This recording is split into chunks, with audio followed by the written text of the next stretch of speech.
poetry? I'm sorry, Jeff, but the correct answer is all of them. They're all useless. In my first video, I didn't have enough time to say this, but I hate it when people are cool with their teachers. I understand that some teachers are more laid back than others, and sometimes they'll ask the class, so how was everyone's weekend? Then if you want to talk about something or have important news, then you can share it. My dog died. Haha, yeah, they do that. But there's a line and you shouldn't cross it. Don't talk to your teacher just to talk to them during class. I don't know how much of a problem this is in other places of the world, but sometimes there would be kids in my class that would say, "Hey Susan, how was your daughter's dance recital? Did you remember all of her moves? I saw the video you posted on Facebook. It looked like she was having a fun time." Stop it! Stop it! Stop it! Maybe I wouldn't have been a good teacher. Before I tell you about my poetry teacher, I need to tell you about the preparatory school I went to so you can better understand where I'm coming from. So I went to a preparatory school in 9th grade, and first off, what is a preparatory school? Google says it's a private school that prepares students for college. Now, hearing that definition, you might think, wait, don't all schools prepare students for college? Isn't that a school's job? And you might think that a preparatory school is more fancy and made out of marble and all the kids come from rich families. No. What it means is that the schools get little government funding and parents have to pay for desks and the teacher's salary. I know different private schools will vary depending on how rich the parents are. I'm sure that school made out of marble exists somewhere, but the preparatory school I went to was relatively worse than a normal public school. The school I went to didn't even have desks. They had fold-up tables and the chairs were fold-up too. How did they? Oh.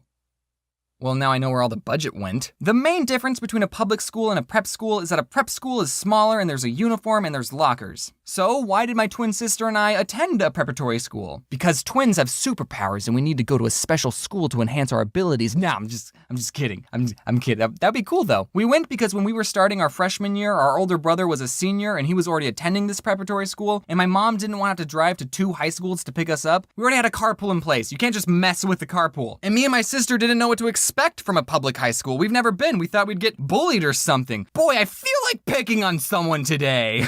Yeah, sure, we can go to a prep school. I mean, what's the worst that can happen? Well, the carpool we had made it so we would arrive at the school super early before everyone else, and we'd be picked up from the school super late. And also, because it was a prep school, they gave out a stupid amount of homework. I remember breaking up the homework into pieces, like, okay, I can do the geometry while I'm waiting for school to start, the biology homework I can do during geometry class, and I have choir after lunch, so I can just do this during lunch.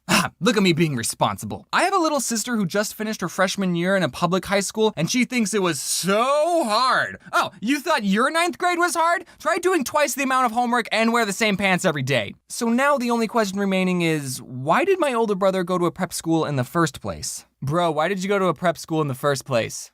IDK just decided to. Just felt like I should. My mom reads my scripts and she told me that he went to a prep school because one of his friends said that there were cute girls at the school, so he decided to stay there for 4 years. Okay, now let's talk about my poetry teacher. I'll call him Mr. Poe, because that's short for poetry. Poetry wasn't even an elective class. Every freshman was required to take it, and surprisingly, poetry was only the second most useless class you took at the school. The sophomores took a class on Latin, you know, that dead language that no one speaks. So Mr. Poe, I don't want to judge him too hard. I don't know how he was like outside of school, but just picking up the vibes I got from him as a 14-year-old, I think he was depressed. I mean, to be fair, anyone who likes poetry probably has something wrong in their head. But Mr. Poe just seemed sad all the time. Every single day he would start the class by saying, "It's the best day ever." Which, if you think about it, saying that every day only means that the days are going to get better and better, which is sort of poetic. But I think Mr. Poe was lying to himself. Also, Mr. Poe really liked anacondas. I mean, snakes. He really liked snakes. Sometimes he would go off on tangents talking about snakes. Royal pythons, also called American ball python, got their name because they turn into a ball when they get nervous. Also, did you know that snakes have two... Never mind. Sometimes in class we'd be analyzing poetry, and Mr. Poe told us that every single word in a poem was important. The poet didn't have to use the word "the," but they did. What did they mean? Sometimes we would spend days analyzing a single poem, taking notes and talking about what we thought the poet meant. One time a poem we were reading had someone talking, so there were quotation marks at the start of the sentence, but there weren't quotation marks at the end. The poet forgot to put end quotes. I remember noticing it and thinking, aha! A clue! Mr. Poe, I just made a breaking discovery. There's no end quotes here, meaning that the whole rest of this poem is told by this character. And Mr. Poe said, oh no, that's just a typo.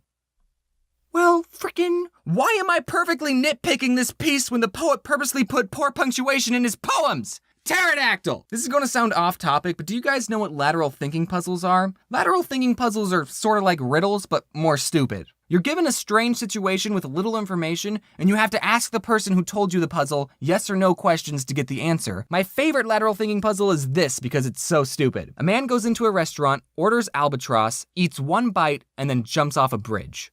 Why? Now, normally, if we were playing legitly, you would ask me yes or no questions like, was the man in a relationship? And I would answer them saying, well, not anymore. The explanation is this. I'm not going to read it out because it's super long and complicated, but you can read it if you want. Well, Mr. Poe also liked to tell these lateral thinking puzzles, but his solutions were more dumber. One of the puzzles he told the class was, you're trapped in a restaurant, how do you get out? Now, I can think of like 5 solutions right off the top of my head. Okay, through the door, through a window, use a crowbar if it's locked. There's probably a sharp knife to cut through a wall, or you can dig a hole under everything with a spoon. But it was actually none of those answers. So how do you get out of a restaurant you're trapped in? You get an education. Okay, let me explain. You're trapped in a restaurant because you're a waiter. That's your job. And to get out of the restaurant, you need to get a good education so you can get a better job. Kind of like how I was able to quit my job in the food industry by getting an education. It's funny because he dropped out of college. So the class got the answer to that riddle, but Mr. Poe told us another riddle and we never figured that one out. And that riddle is,